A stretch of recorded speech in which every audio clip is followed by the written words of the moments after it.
Você sabia que 1 a cada 4 pessoas no Brasil são hipertensos e a grande parte deles não sabem que são doentes porque não tem nenhum sintoma? Pois é, continua aqui com a gente que a gente vai te falar as principais causas de aumento da pressão arterial que ninguém te fala, além de dicas e segredos sobre essa doença que é tão prevalente no mundo. Mas antes, já deixa seu like, se inscreve aqui embaixo e ativa o sininho para garantir seu acesso a mais informação de qualidade assim que a gente lançar.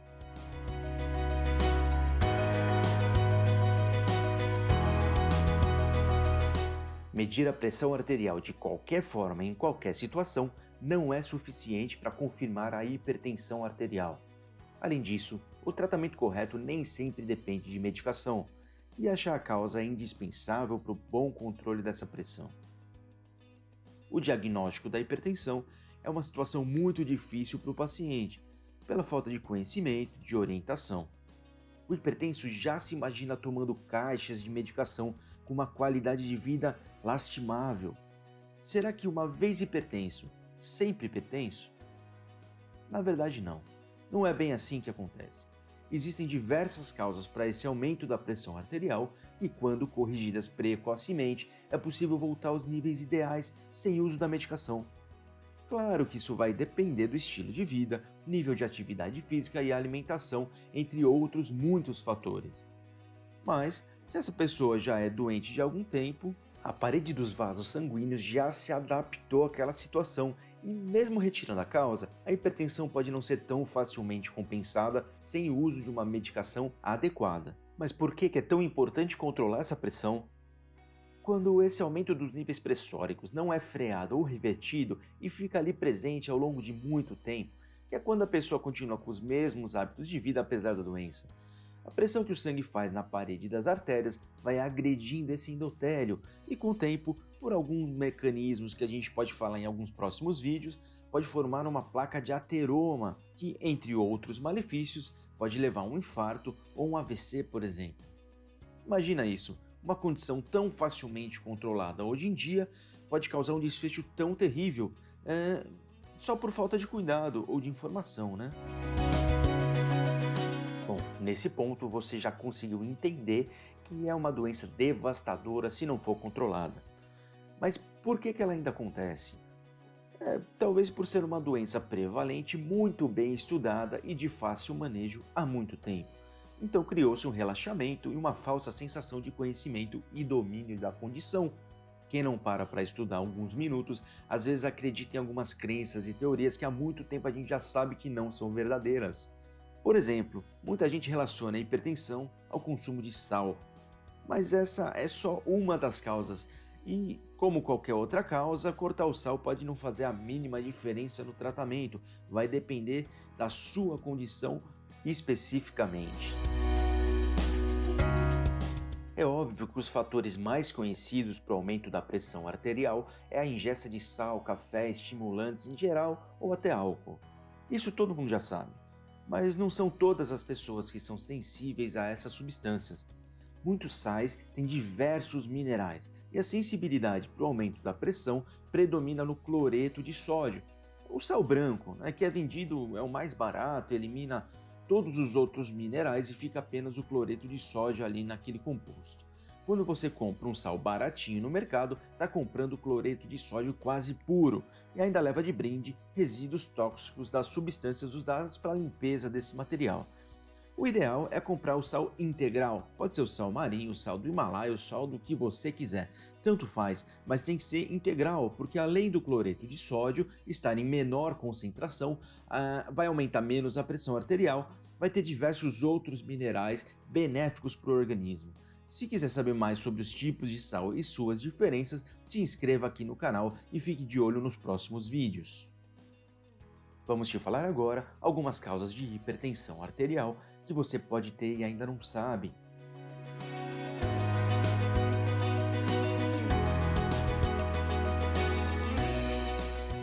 O hipotireoidismo.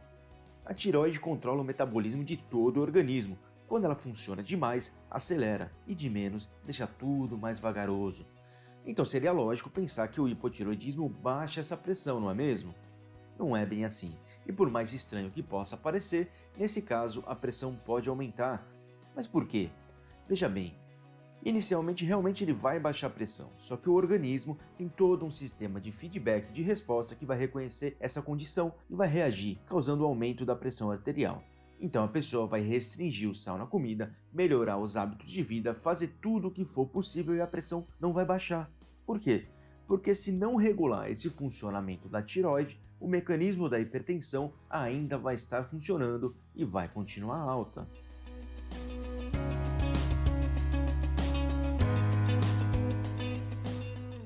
Há uma relação da hipertensão arterial com o diabetes mellitus do tipo 2. É muito interessante a relação da resistência à insulina presente no diabetes e no pré-diabetes com o aumento da pressão arterial. Dá uma olhada no vídeo sobre resistência à insulina e como reverter aqui no canal, que lá eu explico como se forma a resistência e suas consequências. Falando em hipertensão arterial, basta ter a noção de que sobra insulina no sangue e essa insulina em maior quantidade, lá nos rins, vai favorecer a reabsorção do sódio. E sempre que o sódio volta para o sangue, ele traz água junto. Além disso, quando tem mais sódio no sangue, o rim automaticamente também traz mais água ainda para dentro do sangue. Resumindo, vai aumentar a quantidade de líquido na circulação e é como se fosse um encanamento. Quanto mais água estiver passando, maior a pressão que vai exercer sobre as paredes desse cano. Dessa forma, ter diabetes ou a famosa síndrome metabólica é também fator de risco para desenvolver junto uma hipertensão arterial sistêmica.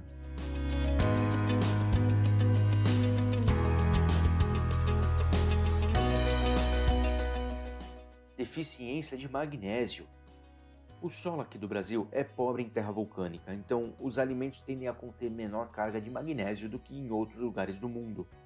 O magnésio dilata levemente os vasos sanguíneos, e há suspeita de que a falta desse mineral pode aumentar a pressão arterial e causar outros distúrbios no organismo. Mas calma, isso não quer dizer que você seja hipertenso e deva correr até a farmácia mais próxima e começar a suplementar magnésio. Muito pelo contrário, há estudos que indicam que, em uma situação real, suplementar magnésio em hipertensos não tenha eficiência nenhuma.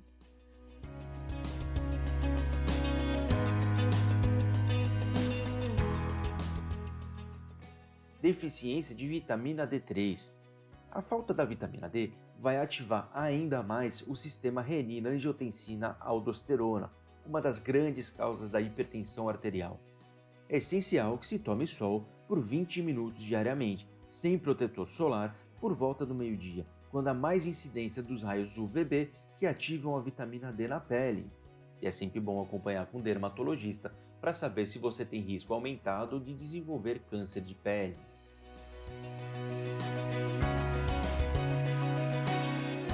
O ácido úrico. O aumento do ácido úrico no sangue, além de causar gota e outras condições clínicas importantes, vai inibir também o óxido nítrico, responsável pela vasodilatação das artérias. Essa inibição vai fazer o organismo ter dificuldade de relaxar os vasos sanguíneos, ocorrendo uma vasoconstrição que aumenta a pressão dentro das artérias. Por esse motivo, muita gente que tem gota também tem uma pressão arterial aumentada associada.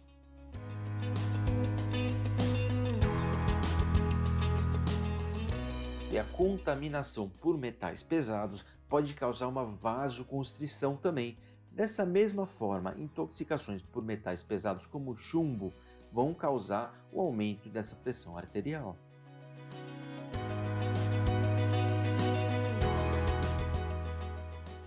De outras causas para esse aumento da pressão arterial pode ser também uma má saúde bucal, assim como o estresse, o cortisol elevado, o nervoso, emoções tanto boas quanto ruins, a atividade física. Existe também o efeito do jaleco branco.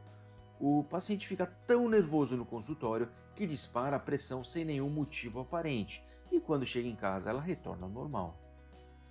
O ronco também pode ser um grande fator. A gente costuma dizer, o marido que ronca, o problema é da esposa. O marido que tem apneia do sono, o problema já é dele. Então, A apneia do sono, aquele ronco que faz faltar o ar e a pessoa acordar ao longo de muito tempo, pode causar o aumento dessa pressão arterial. E já está comprovada também a relação entre a apneia do sono, e isso inclui a má qualidade do sono também, no desenvolvimento de doenças sistêmicas, além da hipertensão arterial, o aumento de risco de doenças cardiovasculares mais sérias, como infarto e AVC.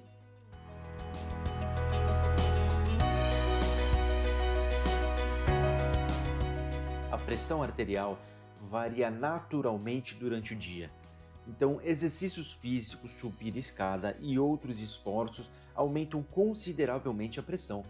E tudo bem, o organismo é adaptado para suportar essas mudanças, logo ele volta ao normal sem precisar de intervenção. Por causa dessas variações, para aferir corretamente, tem que ser em condições ideais pré-definidas. Tem que estar sentado, aparelho na altura do coração, ambiente tranquilo, estar em repouso por pelo menos 5 minutos, encostado na cadeira e relaxado. Sem atividade física por no mínimo 60 minutos, de bexiga vazia, sem álcool, café, estimulantes ou cigarro. Tem que também ser aferido em 2 consultas diferentes se estiver nas 2 aferições igual ou maior que a 14/9 ou mais corretamente 140/90 mm de mercúrio, já temos o diagnóstico de hipertensão arterial.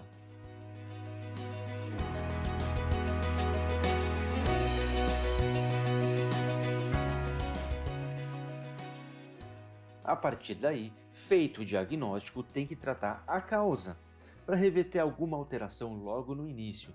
Se o organismo já se adaptar a essa pressão aumentada, fica bem mais difícil de reverter essa condição. Existem alguns tratamentos milagrosos que a gente acha por aí. Há relatos por toda a internet relacionando a água com cebola, ingerida ou banhando os pés, com a diminuição repentina da pressão arterial. Claro que não encontramos trabalho algum confirmando esse fato através de metodologia. De qualquer forma, fale aqui pra gente nos comentários. Você já tentou? Funcionou? Deixe a sua experiência aqui pra gente. Muita gente fala do magnésio. Como a gente comentou lá atrás no vídeo, o magnésio tem um certo efeito vasodilatador. Porém, os estudos realizados com magnésio não resultaram em uma diminuição efetiva da pressão arterial para considerar uma medicação para quem já tem hipertensão. Respiração. Agitação, estresse e questões emocionais estão entre uma das principais causas de hipertensão momentânea. São fatores que influenciam diretamente no controle dos níveis pressóricos. Dessa forma, uma terapia de relaxamento e respiração pode regular sim uma pressão alta que são causadas por esses fatores. Obviamente, quando se trata de alterações no organismo, não vai ter bons resultados. A coenzima Q10 também mostrou em estudos que favorece o controle da pressão arterial por um suposto efeito hipotensivo desse composto, e assim como o magnésio, para quem já é hipertenso, talvez não seja tão efetiva a diminuição dessa pressão arterial. O pepino com limão. Teoricamente, podemos considerar válido, pois o pepino tem propriedades diuréticas, o que pode diminuir a volemia e a pressão arterial para quem tem o excesso de volume como a causa, e o limão tem diversos benefícios para o sistema cardiovascular. Porém, para afirmar categoricamente que tem benefícios não é tão simples assim. Mas fique atento, nossa equipe vai iniciar uma pesquisa com bases científicas e logo vocês vão ter um novo vídeo com tudo que há de mais atual nesse sentido.